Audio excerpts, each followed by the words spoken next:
1.5 साल पूरा होने से पहले 3 टायर फट गए। सेफ्टी पॉइंट ऑफ व्यू से भी बहुत ही हल्की बात हो गई ना। इसका जो बूट स्पेस है वो बहुत कम है, तो इस हिसाब से तो मारुति से सस्ती सर्विस पड़ी है।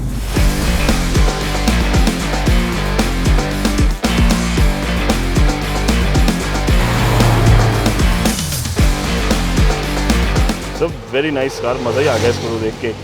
220i और आपने अभी नई नवेली लग रही है, बहुत ज़्यादा पुरानी भी नहीं हुई है। हाँ ज़्यादा टाइम नहीं हुआ है अभी लिए हुए, 2 साल आप कंप्लीट होंगे। ओके, अरे अरे अरे आ गए आप लोग। नमस्कार, मेरा नाम मानव है और आप देख रहे हैं ट्रेंड डिज़ाइन और तेरी गाड़ी में का एक नया एपिसोड है। निखिल सर से मेरी बात हो रही थी, इन्होंने अभी नई नवेली BMW 220i ली है। तो सर मेरा आपसे सवाल है, क्या मैं बैठ जाऊं तेरी गाड़ी में? हाँ प्लीज़ आ जाइए अपनी गाड़ी में। चलिए तो फिर सर की गाड़ी में चलते हैं और आपको आज कहानी बताते हैं BMW 220i की। खरीदनी भी चाहिए या नहीं खरीदनी चाहिए, या फिर सिर्फ देख के ही मन भर लेना चाहिए? आओ अंदर बैठ के डिस्कस करेंगे। तो मस्ती मज़ा बहुत हो गया, अब करते हैं काम की बात। मेरे साथ निखिल सर है। निखिल सर, स्वागत है आपका तेरी गाड़ी में के इस नए एपिसोड में। Thank you very much. कैसा लगा आपको मेरे साथ बैठ के? आपको कैसा लग रहा है मेरे साथ बैठ के? मुझे तो सर बड़ी अमीर फीलिंग आ रही है, मतलब कोई मेरे को जर्मन कार में बैठा दे तो ऐसा लगता है सपना सा पूरा हो गया। क्योंकि हर इंसान का ना बचपन में कभी कभी सपना रहा है कि BMW एक ऐसा ब्रांड रहा है, BMW मर्सिडीज खासकर, तो हमेशा से एक वो चाव रहता है BMW में बैठने का। मेरा सपना पूरा हो गया। चलिए दैट्स वेरी नाइस कि आपका सपना एक छोटा सा पूरा करने में मैं आपके किसी काम आ सका। 220i BMW की तरफ से नया प्रोडक्ट भी है, राइट, और उनके लाइनअप में शुरुआत में प्रोडक्ट स्टैंड करता है। ये आपने सोच रखा था कि BM ही खरीदनी, या फिर आप कोई और नॉर्मल ब्रांड के अंदर जो लग्जरी ब्रांड नहीं है उनके अंदर गए थे एक अपर एंड कार खरीदने, और फिर आपको लगा कि जब इतना पैसा खर्च कर रहा हूँ तो मैं क्यों ना BMW ले लूँ? वैसे मैंने सोचा तो नहीं था कि मैं इस सेगमेंट पे कभी इन्वेस्ट करूँगा या इतना जल्दी इन्वेस्ट करूँगा, बट ये बात है इसके बाद की, कोरोना के बाद की, जब लॉकडाउन हो चुका था। सो बिफोर लॉकडाउन मैं सोच रहा था कि I have to change my car. और इससे पहले मैं बहुत ही एक ऑर्डिनरी सी कार चलाता था। कौन सी थी सर वो ऑर्डिनरी कार? इससे पहले मेरे पास थी Hyundai Verna फ्लूइडिक। अच्छा। जिसको मैं 10 साल चला चुका था, और उसके बाद अब टाइम आ ही गया था चेंज करने का। तो मेरा फर्स्ट प्रेफरेंस था कि मेरे को फॉर्च्यूनर लेनी है। अच्छा। तो मैं अपनी फैमिली के साथ, और मेरी डॉटर की एज है 10 ईयर्स, सो उस टाइम 8 साल की थी, तो मैं उसको गाड़ी दिखाने गया एंड मैंने उससे पूछा कि आपको ये कार कैसी लगी। तो उसने मेरे को सिर्फ एक ही जवाब दिया, पापा car with sunroof, without sunroof is no car. तो हमें ये कार लेनी ही नहीं है, और आप लोगे तो मैं इसमें नहीं बैठूंगी। I don't like this car because it does not have a sunroof. तो आप बेटी के सामने घुटने टेक नहीं होते। सही बात है। तो मैंने कहा ठीक है फिर बेटा और कोई लेते। हाँ। तो आई वेंट टू ऑडी का शोरूम, मर्क का शोरूम एंड BM का शोरूम, एंड मेरा इरादा बिल्कुल भी नहीं था कि मैं एक ब्रांड न्यू कार खरीदूंगा। I thought I will buy a pre loved car and वो बजट में भी आ जाएगी एंड लग्जरी की लग्जरी हो जाएगी, एंड ऑफ कोर्स यस एक बैच तो आपको मिलता ही है साथ में। बट BMW पे जो हमारा सेल्समैन था वो इतना कन्विंसिंग था कि उसने हमने कभी मुड़ के देखने भी नहीं दिया प्री लव्ड सेक्शन की तरफ, एंड उसने हमें इतनी अच्छे से कन्विंस किया, और मैं कन्विंस हो भी गया। हाँ। और मैं ही नहीं, मेरी वाइफ भी कन्विंस हो गई कि okay let's buy a new one only. और कितने की पड़ी है गाड़ी आपको ऑन रोड? ऑन रोड अगर आप ये क्वेश्चन नहीं पूछो तो ज़्यादा अच्छा होगा। फिर भी एक मोटा मोटा आइडिया जो भी हमारे व्यूअर्स हैं, एक कस्टमर पॉइंट ऑफ व्यू से, तो आपको कितने की? तो आप मतलब if you are investing in a BMW, the minimum investment would be around about 500 crore, 50 lakh. मतलब इतना आप मोटा मोटा मान के चलो कि आपको इन्वेस्ट करना ही करना है। आपने कहा कि बिटिया के लिए मैंने BM ले ली, सनरूफ वाली गाड़ी ले ली, फॉर्च्यूनर छोड़ने का आपको दुख है?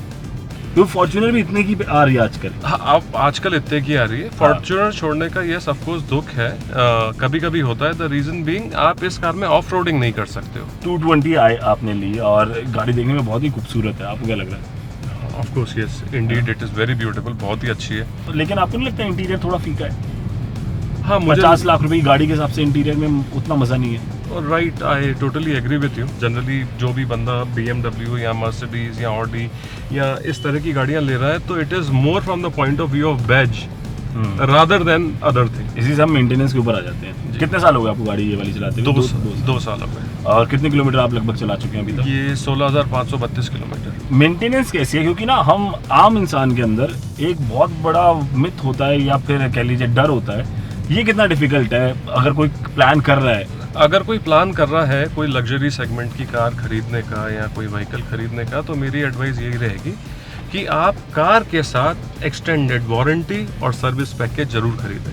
अगर आप एक्सटेंडेड वारंटी और सर्विस पैकेज मिस कर रहे हैं तो उसकी मेंटेनेंस आपकी पॉकेट पे बहुत ही भारी पड़ने वाली है। दूसरा ये कि इस सेगमेंट की कार को 5 साल से ज़्यादा ना चलाएं, क्योंकि 5 साल तक की एक्सटेंडेड वारंटी होती है। उसके बाद बेच दें और दूसरी ले लें। और आजकल तो हर टॉप ब्रांड के साथ, यू टॉक अबाउट मर्सिडीज और ऑडी या बीमर, बाय बैक के ऑप्शन सबके साथ आ रहे हैं। जब ये फर्स्ट सर्विस पे गई थी तो BMW ने मेरे को कुछ 2 एडिटिव्स दिए थे जो पेट्रोल में डालने। हाँ।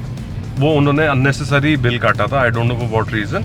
उसकी कॉस्ट थी कुछ 4,000 रुपीज और सर्विसिंग की कॉस्ट थी 1,500 रुपीज। क्या बात कर रहे हो? First service. पैकेज के बावजूद भी पैसे तो लेकिन आपको देने पड़ेंगे। हाँ, वो कंज्यूमेबल्स के तो देने ही होते हैं। कंज्यूमेबल्स के तो देने ही होते हैं। तो इस हिसाब से तो मारुति से सस्ती सर्विस पड़ी है, क्योंकि पैकेज लिया हुआ है। अगर 35,000 किलोमीटर पे मैं अगर 40,000 चला रहा हूँ तो लगभग ₹1.25 किलोमीटर पे मैं BMW चला रहा हूँ। या एब्सोल्युटली। तो वो जो एक मिथ था अफोर्डेबिलिटी का, वो इन ब्रांड्स ने उसको थोड़ा सा कम करने की कोशिश करी या फिर ज़्यादा अफोर्डेबल बनाने की कोशिश कर रहे हैं ब्रांड्स।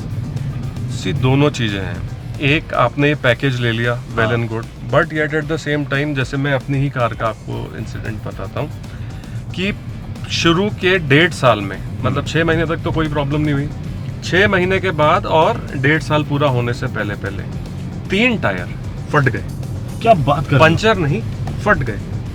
इंडियन रोड और जर्मन कार्स, मतलब वो बना रहे हैं जर्मनी के मद्देनजर और उसको थोड़ा बहुत चेंज कर रहे हैं कि वो इंडियन रोड्स पे भी चल जाए। ये तो बहुत बड़ी बात है। मतलब BMW इतना मार्केट एक्सपैंड कर रहे हैं, यूनिट्स बेच रहे हैं, उसके बावजूद भी वो अगर किसी कंट्री की नर्व्स को, जो सबसे बेसिक चीज़ है रोड, उसको ध्यान में नहीं रख रहे, तो ये तो बहुत बड़ा ड्रॉबैक हो गया। अब ये है बहुत बड़ा ड्रॉबैक। और on the condition of anonymity, BMW के ही कुछ लोगों ने इसको माना भी है कि ये जो टायर्स हैं इस कार में, ये नहीं बने हैं इंडियन रोड्स के लिए। इनफैक्ट कईयों का तो ये भी कहना है कि ये कार ही नहीं बनी इंडियन रोड के लिए।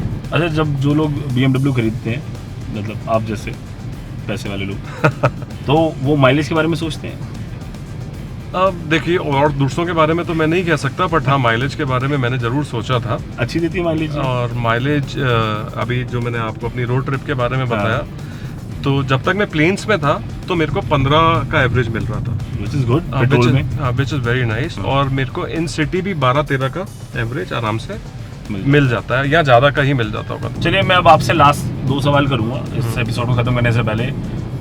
Why you should buy a BMW 220? आपको BMW 220 क्यों खरीदनी चाहिए?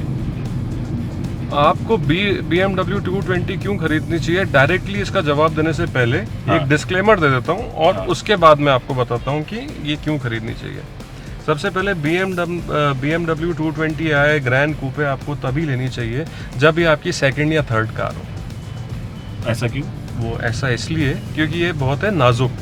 अच्छा, है ना। तो ये आप सोचें कि आप कच्चे में उतार लेंगे, ऑफ रोडिंग कर लेंगे, हमारी जैसे जनरली नॉन मेट्रो रोड्स होती हैं या मेट्रो रोड्स भी कह लो, जहाँ पे खड्डे वड्डे ज़्यादा होते हैं, और आप वहाँ इसको चला लोगे तो नहीं, वहाँ ये काम नहीं करेगी। ओके।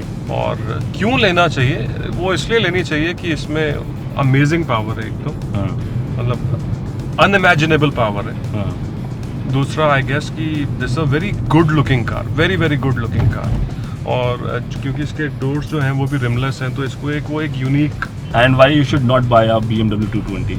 क्यों आप BMW कोई भी, नॉट 220 आए, but any of the car you should not consider, क्योंकि इन सब में आ रहे हैं run flat tyres. Run flat tyres Indian roads के लिए नहीं बने, और अगर आप उन्हें चेंज करते हैं तो उनकी वारंटी, कार की वारंटी वॉइड हो जाती है। अगर ये ऑल सीजन के साथ आए तो कोई प्रॉब्लम नहीं है। फिर आप कहेंगे कि सब खरीद सकते हैं, फिर जो खरीदना चाहे वो खरीदे। 220 आए का एक और ड्रॉबैक ये है कि इसका जो बूट स्पेस है वो बहुत कम है। तो आज का ये एपिसोड यहीं पर समाप्त होता है। बड़ा मजा आया, हमने भी इसी बहाने एक BMW में सफ़र कर लिया। देखो मेरे को तो गाड़ी बहुत ही पसंद आई। क्या है ना, ये बैज वाली गाड़ी है ना, इनका मज़ा ही अलग होता है। Well thank you so much Nikhil sir, अपना टाइम देने के लिए और हमारे जितने भी दर्शक हैं उनको जागरूक करने के लिए, क्योंकि BMW खरीदना लगभग सबका एक सपना तो होता ही है कि यार एक बार खरीदनी है। तो ये सपना पूरा कैसे हो सकता है और पूरा करने की कीमत क्या होगी, ये सब हमने आपको बता दिया। आपकी क्या राय है कमेंट सेक्शन में आके बताएं। अगर हमसे कोई चीज़ मिस हो गई तो भी आप कमेंट सेक्शन में आकर हमें बता सकते हैं। बाकी ज़्यादा ज़्यादा आपसे मैं हमेशा की बात कहता हूँ, जब भी सड़क पर चलें अपना ख्याल रखें, अपनों का ख्याल रखें और देश भर में एक सुरक्षित ड्राइविंग एनवायरनमेंट बनाएं। सीट बेल्ट जो हमने पहन रखी है आप भी ज़रूर पहने, आगे वाली सीट हो या पीछे वाली सीट हो, और एक अच्छे मानव बने। जय हिंद कहें। जय हिंद।